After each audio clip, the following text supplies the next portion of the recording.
Olha, nós vamos começar falando.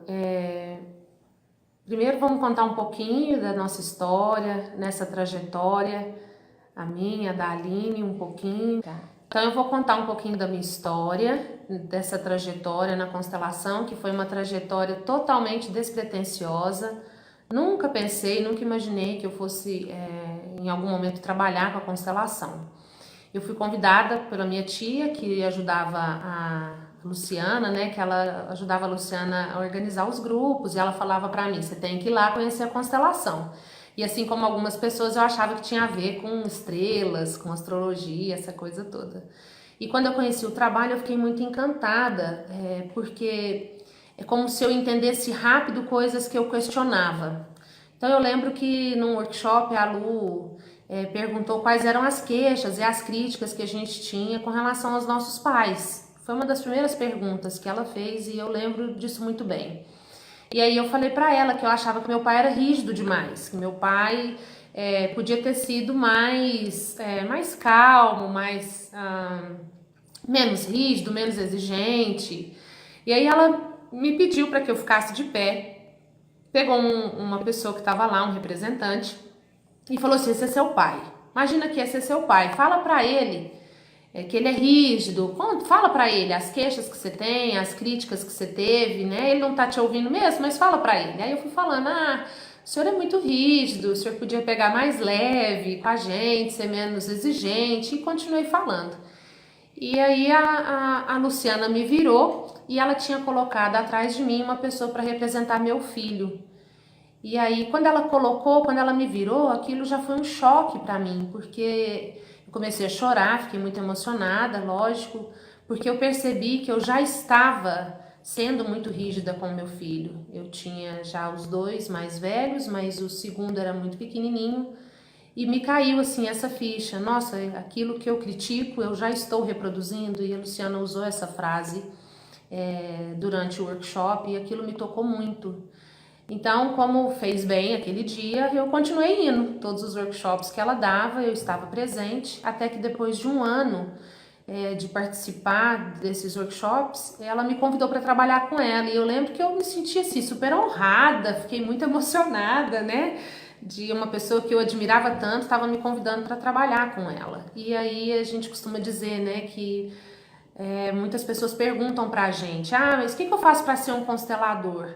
Geralmente o caminho nos encontra e fica fácil, aí as coisas vão fluindo, mas quando a gente escolheu esse tema, um caminho de cura, a gente pensou cura não no sentido de que estamos doentes, mas no sentido de que fora do nosso lugar, fora de ordem, sem respeitar os nossos pais, sem respeitar essa história, existem alguns efeitos. E alguns deles podem até ser adoecimentos físicos, mas geralmente assim, cansaço, desânimo, a vida muito pesada, esses são alguns dos efeitos. E quando a gente se conecta com esse caminho, que é um caminho de cura, que é um caminho leve, que é um caminho onde as coisas funcionam, a gente quer compartilhar e a gente quer que todo mundo que a gente gosta faça parte desse movimento. A Aline vai contar um pouquinho da história dela e a gente vai começar a destrinchar esse assunto sobre cura e adoecimento. Isso. Eu também cheguei na constelação por uma questão pessoal, né? Então, uma amiga, a Cíntia, chegou um dia e falou: você precisa de conhecer, né? E eu fui, e também foi uma vivência relacionada a pai, né? Então, a gente também tem essa sintonia. E nessa vivência de pai, eu pude ver o quanto a constelação mostrava o lugar, porque eu pude me sentir muito pequena, né? Onde ela falou: olha, você precisa de colocar um painel do seu pai na sua vida, na sua casa, no seu quarto, para você reconhecer a grandeza dele, a grandeza dos seus pais. E então foi a primeira colocação assim que foi feita comigo e que realmente me chamou muita atenção, porque a partir daquela vivência, que foi uma vivência de grupo, foi num workshop de grupo, eu falei: eu quero aprofundar nesse conhecimento. Então eu quero estudar, eu quero saber o que é, quero vir mais vezes, né? E as outras questões que eu tenho na minha vida, né? E não que necessariamente eu tinha levado uma questão, mas foi o que se apresentou. E aí esse caminho também veio, eu comecei a conhecer. É tão interessante porque quando a gente entra em contato com constelação, a gente começa a conhecer pessoas, né? Então, do mesmo jeito que a Paty foi para esse trabalho com a Lu, eu conheci outras pessoas de outras cidades, as pessoas falaram, você não quer trabalhar comigo, organizar eventos para mim? Inicialmente eu virei uma promoter, né, de constelação, pelo simples fato de ter me encantado com a vivência. E a partir dessa promoção da constelação, de promover eventos, eu fui aprendendo algumas coisas também, porque eu me interessei em ler os livros. Então eu lembro direitinho quando o livro A Simetria Oculta do Amor, que é o primeiro livro do Bert Hellinger traduzido, chegou até mim, de capa amarela, e aí eu comecei a ler esse livro. E falei, nossa. Depois eu fui ler o Ordens do Amor, eu falei, nossa, quero fazer algo com isso, né? E comecei a trabalhar. Então, isso tem aproximadamente 10 anos. E de lá pra cá, isso se tornou frequente, isso se tornou presente na minha vida. Porque uma coisa que a gente percebe é que nesse caminho a gente está o tempo todo em autotransformação. Sim. Né? Em autodesenvolvimento, em autoconhecimento. E isso é muito rico, porque a Angeli está comentando, estou lendo ele, mas é complexo. Realmente, a teoria da constelação ela não é tão simples. Você pegar um livro sem você ir para as vivências fica um pouco mais difícil de ler. Então, o que eu fiz? Aí todo workshop que tinha eu ia no workshop, eu fui no workshop de diversos consteladores de Uberlândia.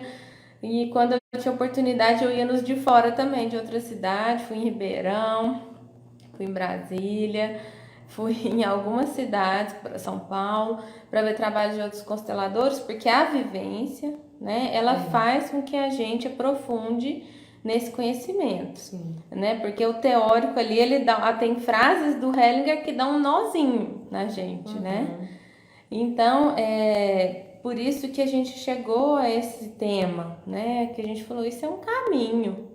Isso não é uma profissão, não é uma carteirinha que a gente passa a carregar, mas é um caminho que a gente aprende a trilhá-lo. É fácil? Ora é, ora não. Né? Mas é assim, ao mesmo tempo, é um caminho que nos traz leveza. Então, cada passo, cada descoberta, parece que no final a gente dá um suspiro e faz, ufa, né? Que bom que eu reconheci isso.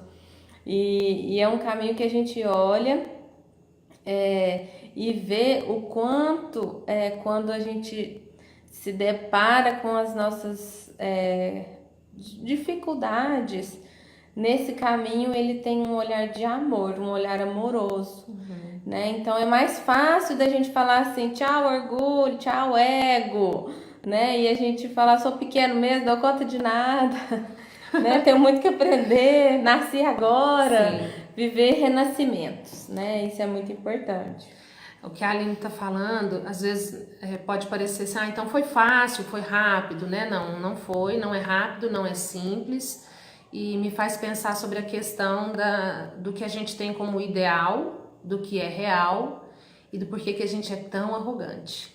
Então, quando a gente está crescendo lá na nossa casinha com o nosso papai, a nossa mamãe, e isso assim, né, existem histórias, só minha mãe me criou, meu pai foi embora, eu cresci com meu pai, minha mãe faleceu quando eu era pequeno, não importa, é a sua história, do jeito que ela foi, à medida que você foi crescendo, você provavelmente, não num primeiro momento, porque num primeiro momento a criança ama o papai e a mamãe do jeito que eles são, mas à medida que essa criança vai crescendo, principalmente depois que essa criança começa a ir para a escola, que ela começa a ver que às vezes o coleguinha tem o papai e a mamãe que estão juntos, às vezes o coleguinha tem o carro do papai e do coleguinha é mais legal, e a criança começa a comparar, ela começa a ver que às vezes lá na casa dela não parece tão legal quanto na casa do coleguinha. E aí, a partir dessa idade, a gente começa a desenvolver internamente uma série de críticas e de queixas com relação à nossa história, aos nossos pais. E as coisas vão acontecendo de uma forma muito sutil, muito lá naquele lugar onde a gente não conta para ninguém, muito também no inconsciente, de que a gente não quer reproduzir algumas coisas. Deus me livre de ficar parecida com a minha mãe nessa característica. Deus me livre de reproduzir a história do meu pai e da minha mãe. Eu não quero nunca ser como meu pai, fazer como meu pai. Esse movimento, nesse trabalho, a gente fala que é um movimento de arrogância. E arrogância vem do latim, que é rogare, e rogare significa pedir. Arrogar é não pedir. Então a gente não quer pedir, a gente não quer precisar e a gente vai para a vida com o narizinho mais ou menos assim, achando que a gente sabe alguma coisa, às vezes até conquistando algumas coisas, né, Aline? Cada um tem aí a sua história, a sua trajetória, mas geralmente em algum momento pode ser que aconteça algo que nos tire desse lugar. Por exemplo, para mim foi quando eu me tornei mãe que eu vi que eu não sabia quase nada. Ou assim, nada mesmo. E precisei pedir ajuda, pedir opinião. E não foi no primeiro, foi no segundo. No primeiro eu tinha certeza que eu sabia o que eu precisava fazer. Esse caminho da arrogância nos leva para um caminho de adoecimento.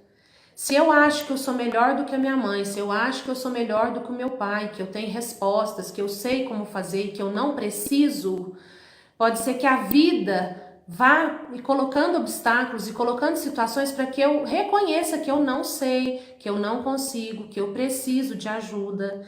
E curar-me nesse sentido é reconhecer essa pequenez que a Aline comentou. Eu não sou grande, eu sou pequena e eu ainda preciso. A partir do momento que a gente reconhece que a gente precisa dos nossos pais, que a gente precisa de ajuda, que a gente precisa reconhecer que a gente não sabe de tudo, aí já tem uma possibilidade de um caminho mais leve, né, Aline? E que a gente precisa da história que a gente tem, né? Porque às vezes a gente questiona a história que a gente tem. Às vezes a gente quer passar uma borracha em alguns capítulos, esse não existiu, vou fingir que esse não existiu. Esse foi uma outra pessoa, mas não, foi esse caminho mesmo que existiu, foi essa história às vezes que teve desamor, ou essa história que teve um desamparo, ou essa história que teve algum abuso, ou essa história que teve algum tipo de violência, ou essa história que teve muito cuidado, muito amor, muito carinho. Então foi essa história que existiu e que fez a gente estar onde a gente chegou. Né? Nenhuma construção ela é isolada. Então, nesse caminho sistêmico, nesse caminho da constelação, ele é muito integrador. Você integra tudo que você vive, você integra tudo que você faz. E a gente vive isso profundamente quando a gente vai para um curso de formação, porque num curso de formação você vive, digamos assim, todos os ciclos da sua vida. Né? Porque cada módulo é um tema e como é vivencial, você vai lá para sua história. Sim. A gente que hoje estamos como professoras, a gente vive também. É como se fosse a nossa quarta, quinta formação cada aula, porque a gente também está ali no campo com a nossa história. E toda hora, cada dia é um pedacinho que vem sendo aberta, né? O Hellinger fala assim, né? Que depois, quando a gente faz uma constelação, a cortina se abre. E aí depois não é possível mais não ver o que está no palco. Né? Não tem como a gente não ver a cena. Simplesmente fica aberta, fica disponível. Vão pensando aí na história de vocês. Oi, Priscila, boa noite. Oi, Dininha. Vão pensando aí na história de vocês. O que vocês criticaram com relação ao papai? O que vocês criticaram com relação à mamãe? Que vocês se pegam reproduzindo? Que vocês fazem? Ou, não consigo, acho que eu não reproduzo nada dos meus pais. Conta pra gente, a sua vida tá leve? As coisas estão fluindo? Você anda brigando muito com seu parceiro ou com a sua parceira? Ou tá muito inseguro com esse parceiro ou essa parceira? Tá ganhando dinheiro? Ou que momento que você gostaria de falar assim, nossa, esse capítulo da minha vida eu gostaria de deletar. Se eu pudesse mudar o enredo dessa história, eu colocaria um outro final para ele. Acho que a minha história foi muito boa, mas essa fase eu não quero. Eu deleto. Eu finjo que ela não existiu. Aquele ex que eu gostava tanto que lá nem existiu na minha vida. Sim. Né? Ou então aquele trabalho que me fez sofrer pra caramba, aquele chefe, aquele patrão. Ou então aquele padrasto, ou aquela madrasta. Quis mandar no meu marido igual minha mãe mandava no meu pai. Obrigada por compartilhar, Lorena, fico muito feliz. E aí você viu que não dá certo, né? É. E por que a gente quer reproduzir esse comportamento? Por amor. Porque quando você cresceu vendo o seu papai e a sua mamãe com esse funcionamento, a gente entende que esse é o certo. Então, quando a gente faz como a mamãe fazia, é como se uma parte nossa contasse para a mamãe: tá vendo, mamãe, eu te amo tanto que eu faço como você. Mas existe uma consequência, um efeito desse comportamento. Existiu esse efeito provavelmente para o seu papai e para a mamãe, e existiu provavelmente esse efeito para você, que é a tristeza, a sensação de muitas vezes parecer que está sozinha, ou o casamento fica muito difícil, fica muito pesado. Tem uma história que a Lu já contou muito nos workshops, que é de uma reportagem que foi feita com uma geração, são 3 mulheres. Aí a moça estava grávida e ela morava com a mãe e a avó. E a repórter perguntou para a avó como é que tinha sido a história. Ela ficou viúva nova, criou os filhos sozinha, com muita dificuldade, e a mamãe dessa moça, o pai dessa menina parece que abandonou e ela criou os filhos também sozinha. E a repórter perguntou para essa menina: e o pai do seu bebê? Essa menina abaixou a cabeça e disse: ele já foi embora. Como que seria para essa menina se esse papai desse bebê ficasse? Como que seria todo dia olhar para essa mamãe e olhar para essa vovó que estavam sozinhas, criando seus filhos sozinhas, tendo um parceiro ao lado?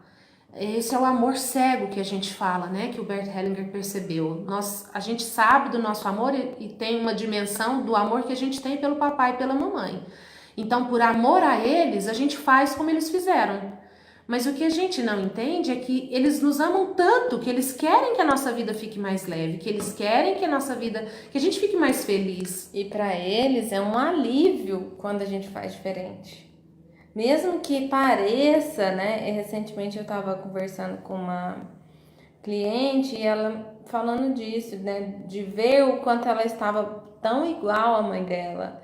E aí eu falei assim para ela: você já pensou que você está sendo livre naquilo que a sua mãe não foi? E quando você é livre naquilo que a sua mãe não foi, ela tem um alívio por ver que não existe uma reprodução daquilo que dói nela. Ou vocês acham que os nossos pais, a nossa família, as pessoas que nos amam querem ver a gente repetindo insucessos, fracassos, dificuldades, né? Até a Mariane está aqui compartilhando. Aqui com as filhas, tenho visto muita reprodução do que não gostava que meus pais faziam comigo e meus irmãos, inclusive com relação ao esposo. Tento quebrar o ciclo, mas quase sempre se repete. A Paty acho que pode falar melhor do que eu, né? Mas quando os filhos nascem, vem a prova, porque a gente passa para os filhos aquilo que a gente recebeu. E geralmente, primeiro a gente passa aquilo que a gente recebeu e julgou. Aí depois a gente passa aquilo que a gente recebeu e agradeceu, né? Então tem esse movimento também. Para quem tem filho, eu falo que é fácil da gente entender. Eu penso assim: se a minha mãe me amar 10%, 5%, pode ser 1% do que eu amo cada um dos 3 filhos que estão aqui comigo, nossa, ela me ama demais. E quando eu consigo acessar, entender, enxergar, sentir esse amor, eu consigo fazer um pouquinho diferente. E pensando no que a Mariane falou aqui, eu fiquei pensando na questão dos encontros, né? Quantos encontros aconteceram? Pensa lá nos seus bisavós. São 4 casais que precisam se encontrar para que a gente tenha os nossos avós. Olha só. Aí os nossos avós se encontram, são 2 casais. E aí tem o papai e a mamãe. E aí o papai e a mamãe, que formam um novo casal, Nos tem. Quantas pessoas precisaram se encontrar para que a gente estivesse aqui? E quando um bebê nasce, quando um casal, vamos pensar numa família, né? Que o papai ficou e criou os filhos lá junto com a mamãe e tudo certinho, né? Tudo certinho, não. O mais comum. Quando um casal se dispõe a formar uma família, existe um desejo muito grande de prosperar, um desejo que a vida desses filhos seja mais leve do que foi a deles.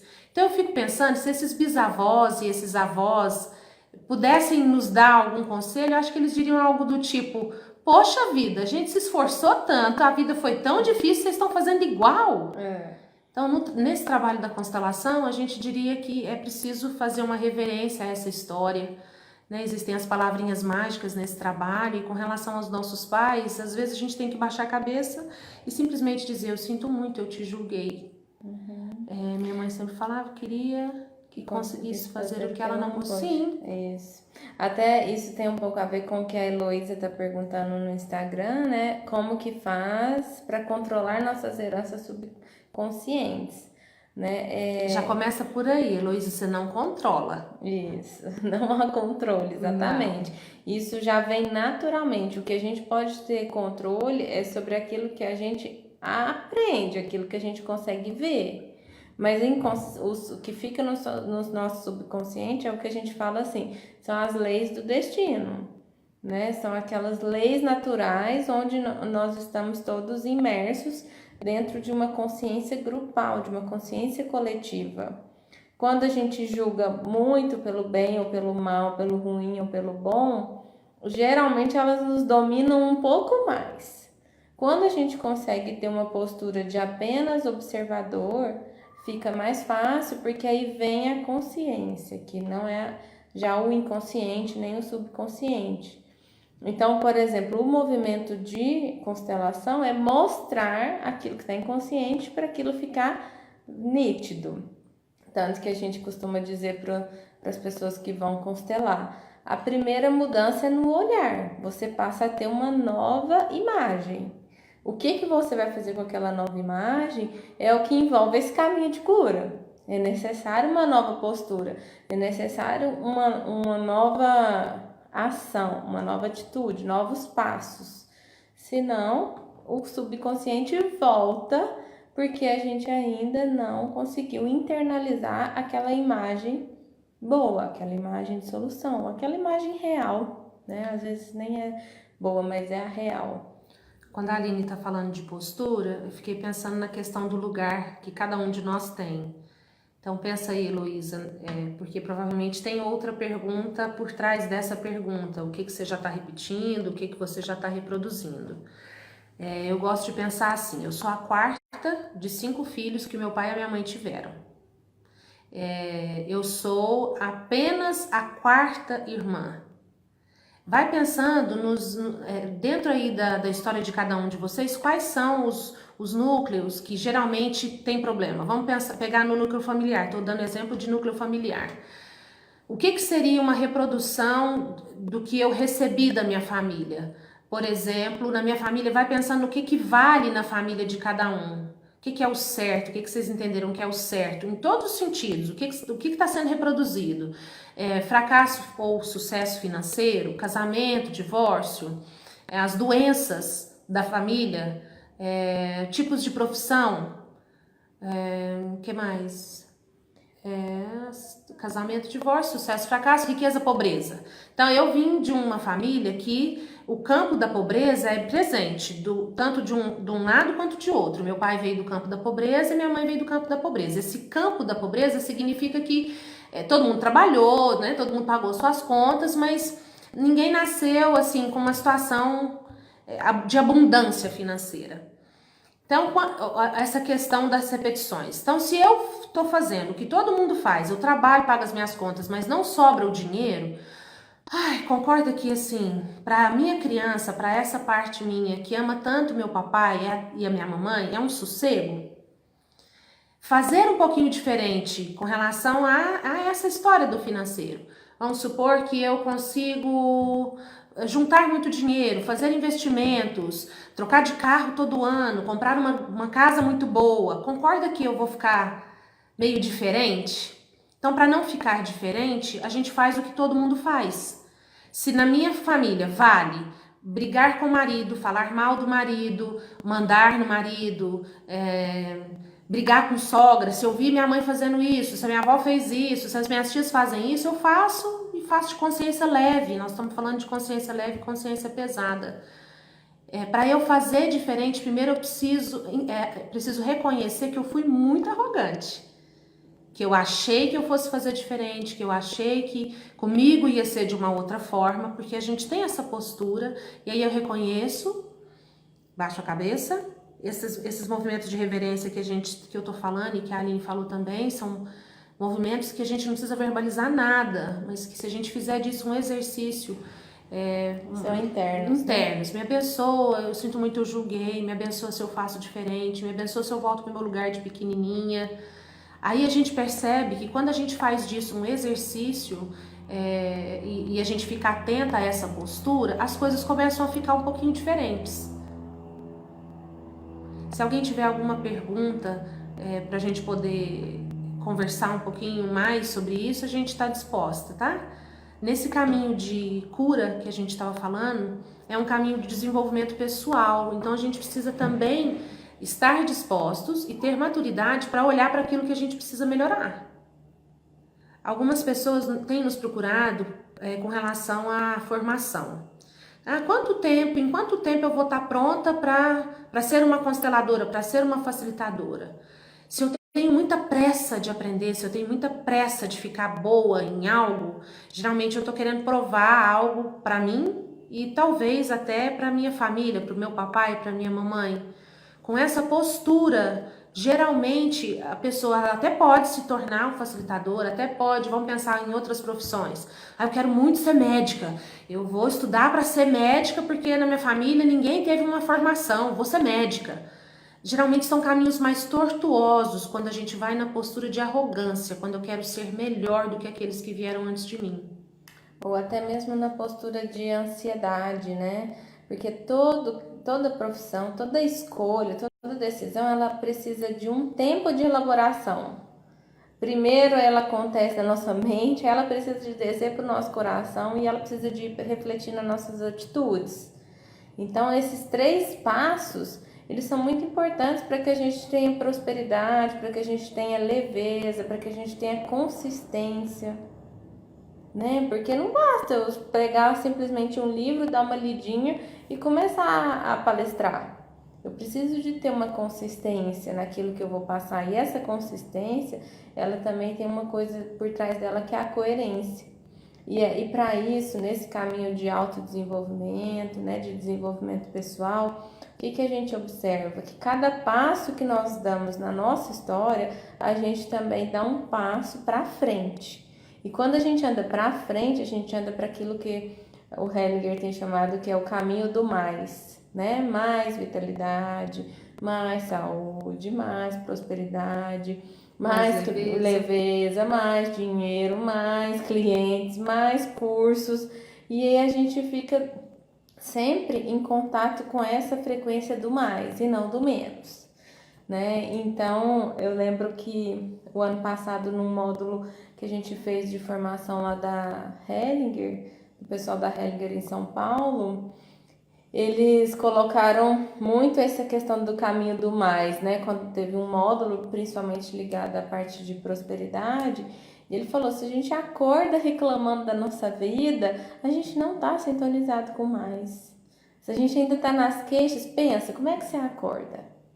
Todo dia. Na hora que você acorda, você fala assim, nossa, hoje eu tenho que ir pro meu trabalho, hoje eu tenho que cuidar dos meus filhos, hoje eu tenho que me relacionar com as pessoas. Você está na frequência do menos ou do mais? E esse do mais é que leva e é o que a gente trabalha dentro de uma formação. Por isso que as pessoas têm buscado e às vezes elas perguntam, mas eu não quero trabalhar como constelação. A gente fala, trabalhar com constelação é uma decisão que vem ao longo da formação. Ela não chega pronta. Você não se inscreve para ser constelador e nem ganha certificado de constelador. Você se torna a partir do seu desenvolvimento pessoal. Ele é consequência. Então eu falo assim que a formação de constelação ela é mais uma imersão terapêutica, onde você tem a oportunidade de olhar para o seu processo, olhar para a sua história, ressignificar essa história ancestral, essa história de origem, olhar para cada pedacinho, se fortalecer e a partir disso ficar disponível para servir as pessoas, porque é um trabalho de servir. Sim. A Larissa perguntou: como eu me despeço dos meus pais ideais, ou seja, da imagem que eu crio deles? Isso ajuda eu ir para a vida?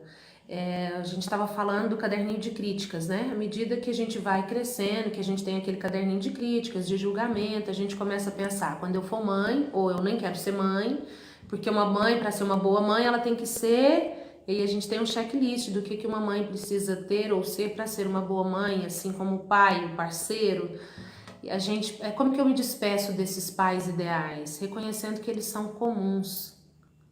A gente acha que o papai e a mamãe tinham que ser especial, porque a gente é tão especial. A gente costuma brincar assim, que os nossos pais, geralmente, a forma como as coisas são conduzidas, no final do dia a gente fica sentindo que a gente é especial. Aí tem uma historinha que eu tava com uma vez o Matheus, meu marido, no shopping, e a gente com o primeiro, né? Era o nosso bebezinho. E aí tinha um casal do lado, nem mexia com essas coisas, não trabalhava com isso. Um casal do lado com um bebezinho também. Aí ele falou pra mim assim: nossa, olha lá, pra eles aquele bebê é o bebê mais lindo que existe, né? Eu falei: é mesmo? Ele falou assim: mas a gente tem certeza que o nosso aqui é. Então a gente cria os nossos filhos como se eles fossem muito especiais. E o grande problema é que eles acreditam. Aí quando eles ficam grandes, como nós estamos hoje, eles não gostam muito desse papai e essa mamãe comum que tá ali. Eles queriam um papai e uma mamãe especial. Então quando eu reconheço que os meus pais são comuns, que os meus pais têm as dificuldades e têm as coisas boas, né, de cada um deles, e concordo que esse papai do jeito que ele é o papai certo para mim, essa mamãe do jeito que ela é a mamãe certa para mim.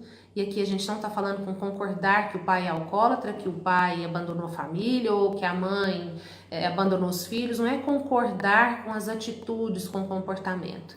Apesar disso tudo, é a mamãe certa para mim, é o papai certo para mim. Então quando eu concordo com isso, eu posso ir para a vida. Porque aí eu paro de ficar olhando para trás. Para os problemas. Eu lembrei até, né, tem alguns alunos aí nossos da primeira turma que, se quiserem, podem até dar um relato aí, que a gente trabalhou muito no módulo Ordens da Ajuda, que foi o módulo 3, a questão da autoimportância, né, que é isso que a Paty falou, que a gente vai construindo uma autoimportância, assim, como se a gente fosse essencial para aquela história acontecer, igual briga de pai e mãe, né, o que acontece nos relacionamentos na briga de pai e mãe? A gente geralmente acha que a gente sabe como é que eles vão resolver o casamento deles.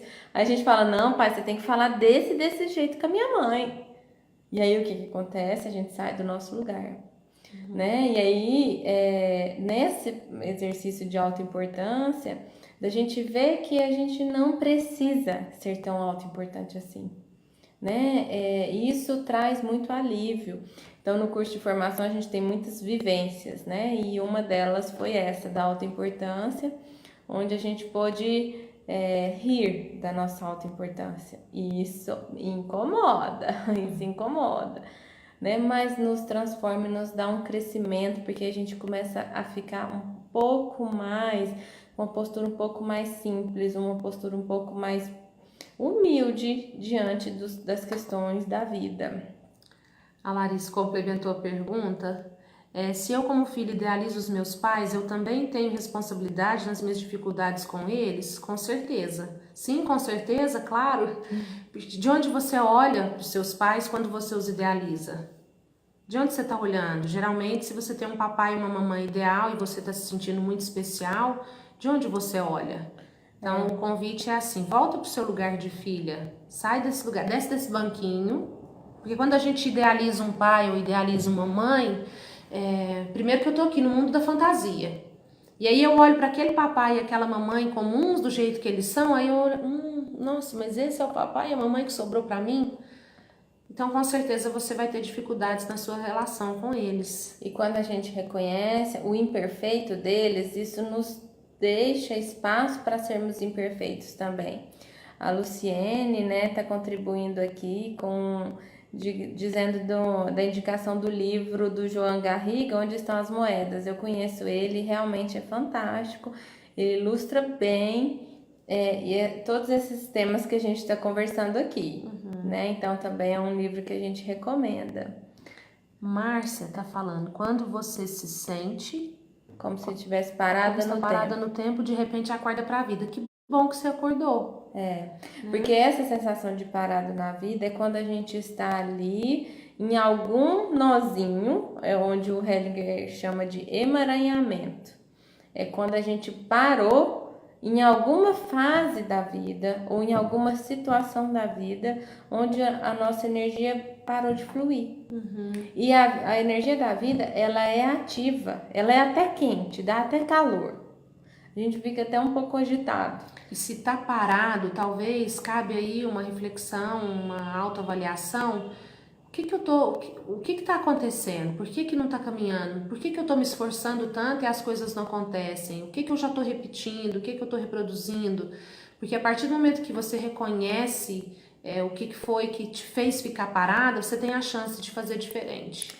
E esse acordar para a vida, aí volta aquilo que a gente falou no início, é lembrar que não deve também pegar o chicote e começar, nossa, mas você ficou aí 10 anos parado na vida, não viu o que estava acontecendo. Se acordou para a vida agora, às vezes a gente passa uma vida inteira sem acordar para a vida, né? Então, que bom que acordou para a vida. Estamos todos acordando para a vida o tempo todo.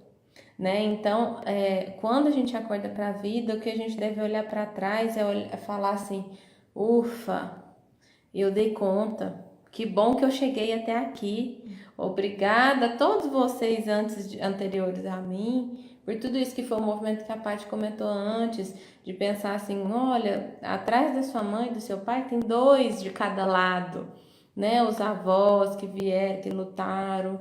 Então, tudo isso é importante quando a gente acorda para a vida. Tudo isso faz parte, porque quando a gente acorda para a vida, a gente começa a tomar decisões. E a gente começa a ter ações, a gente começa a buscar e atrair as coisas que nos impulsionam. A gente vira gente grande. Gente grande. Gente se torna adulto. A Ana está fazendo uma pergunta que é bem comum. O que fazer quando os pais transferem para a filha a responsabilidade de cuidar deles por já estarem idosos? A gente, inclusive, já falou disso aqui. A questão não é não cuidar dos pais, porque eles cuidaram de você, né, uma vida toda e tudo bem você cuidar deles, mas a questão é a postura. Como você está cuidando desses pais? Vamos pensar em exemplos reais. Se eu tenho uma mãe que, não é o meu caso, mas né, histórias. Se eu tenho uma mãe que é idosa e ela tá lúcida e ela precisa de mim, né? Ela precisa que eu cuide dela, eu vou cuidar dessa mãe como filha. Então, se tá na hora da janta, eu vou perguntar, mamãe, olha, tá na hora da janta, a senhora quer a sopa ou a senhora vai preferir o lanche? Tá na hora do remédio, mamãe, vamos tomar o remédio? Ao invés de falar assim, não tomou o remédio ainda não? Não é possível, né, mãe? Nossa, mas que mais que eu posso fazer? Que mais que a senhora espera de mim? Nessa postura de arrogância, aí geralmente aí a vida desse filho que está cuidando fica mais pesada, porque aí esse filho geralmente sai do seu lugar e quer cuidar do papai e da mamãe como se fosse mãe ou como se fosse pai desses pais. Não dá certo. Então, é real comigo, né? A minha mãe mora comigo, quem me conhece e acompanha a gente sabe. Meu pai faleceu, vai fazer 5 anos agora em fevereiro. Eu tive uma filha depois que ele faleceu e a minha mãe foi morar com a gente. Na verdade, ela foi para ajudar a cuidar da minha filha por causa do trabalho. Já tinha os outros 2, aquela confusão, aquela loucura de rotina com 3 crianças. E minha mãe foi para me ajudar e ela acabou ficando. Ela mora com a gente já há quase 4 anos. E as pessoas perguntam para mim, mas dá certo a sua mãe morando com você? Seu marido não briga com você, não briga com ela? Primeiro, que eles têm uma relação muito bacana, de uma amizade assim que eu acho muito bacana. E segundo, que é uma coisa que é muito importante. A casa é minha, a minha mãe mora comigo, mas ela não deixa de ser minha mãe. Então eu tenho uma postura o tempo todo de filha. Se às vezes ela fala assim, minha filha, você acha que eu faço isso ou que eu faço aquilo outro? Aí eu geralmente vou escapulindo assim pela tangente, mamãe, não sei.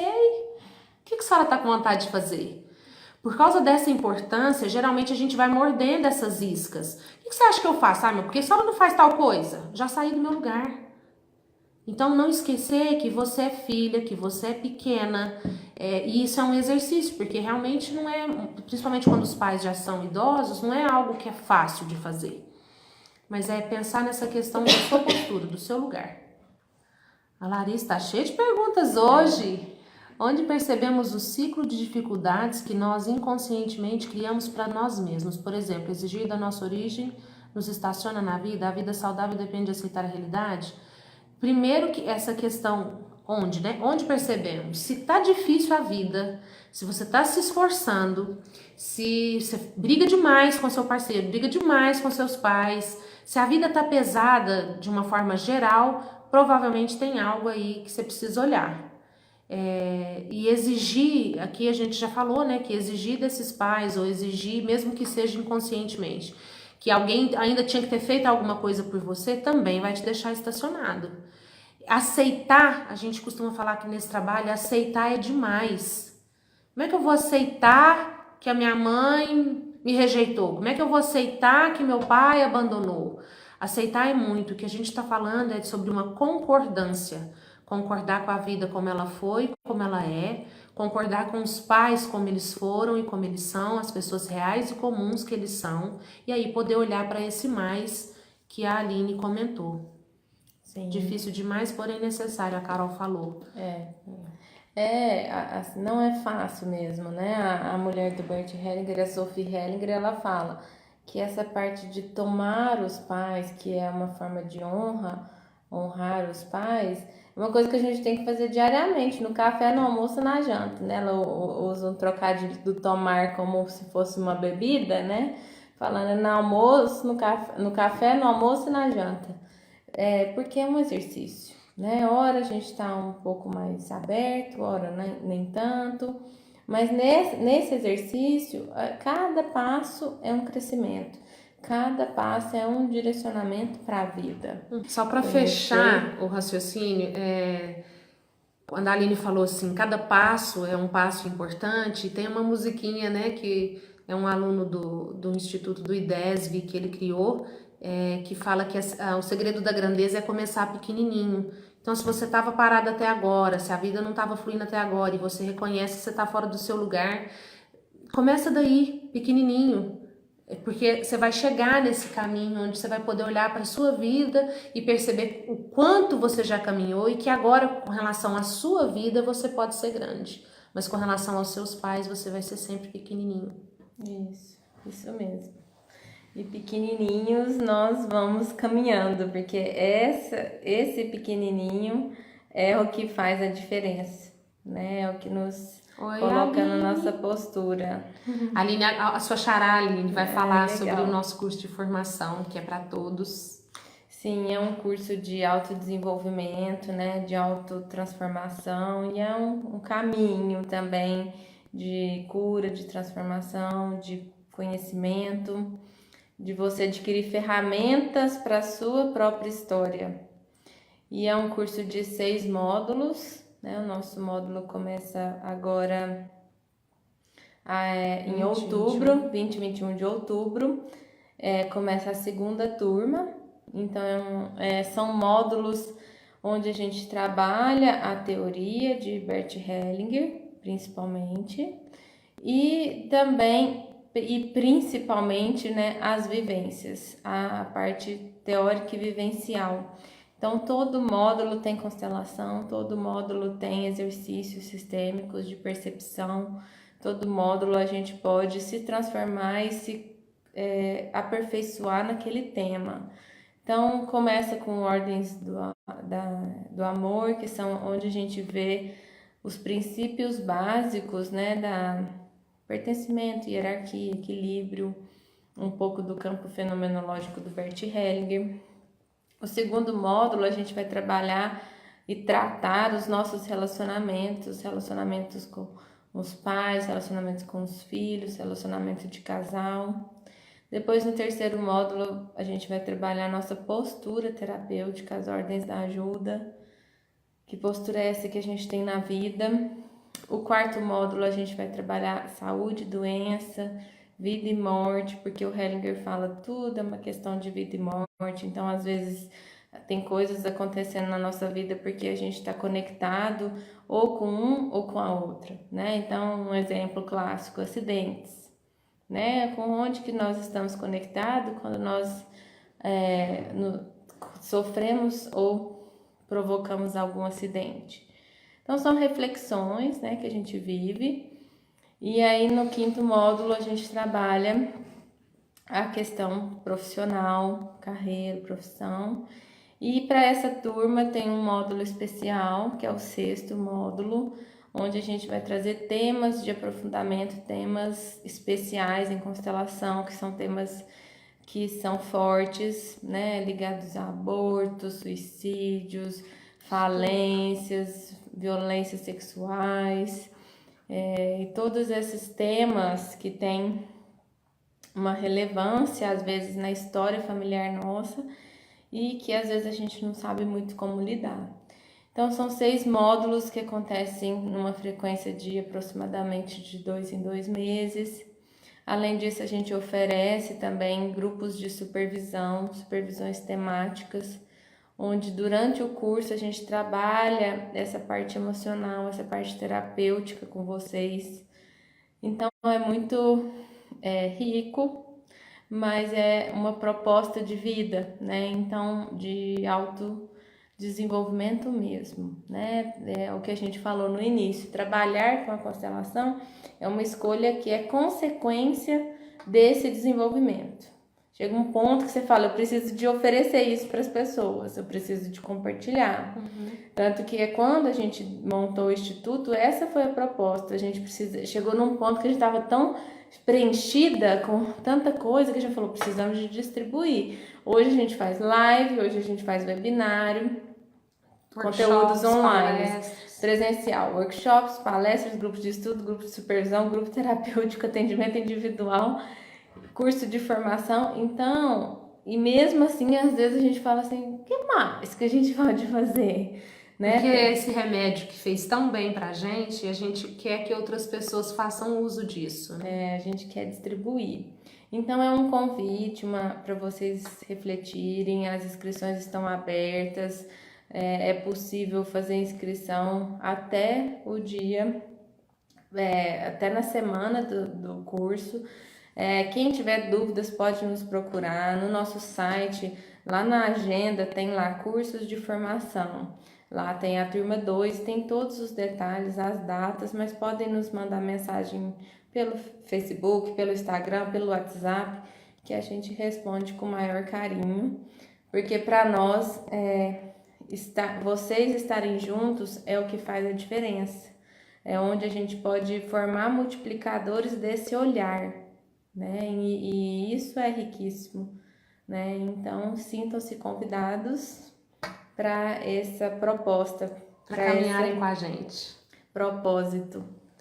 A gente quer agradecer muito a presença de todos que estiveram aqui com a gente no Instagram, no Face. Tem algumas pessoas que toda live tá junto com a gente, tem gente nova, a gente fica super feliz. E vocês são muito bem-vindos em todas as nossas lives e programações. No dia 5 e 6 a gente tem um workshop especial. Esse vocês precisam conhecer. Que é o Denis Val, ele esteve aqui em março. Quem esteve lá sabe do que a gente está falando. E ele trabalha com as constelações num nível muito profundo. Por isso que a gente traz ele. Ele é o padrinho do nosso instituto pela relevância e pela experiência que ele tem. Então, 5 e 6 de outubro no Hotel Ibis, teremos um workshop para fazer constelações. Infelizmente, as vagas para constelar, sim, estão bem poucas. Para ser exata, nós temos uma vaga. E para ouvintes, representantes, a gente tem algumas ainda, mas também estamos tendo uma procura grande, porque quem participou do outro está querendo ir nesse de novo. Né? Então todos são bem-vindos nessa oportunidade também. E além dos nossos outros eventos, no início de outubro a gente tem mais uma live e a gente fique antenadinhos aqui que nós vamos divulgando. Um beijo para todos. Beijo, boa noite. Até a próxima, galera. Valeu, obrigada. Obrigadão.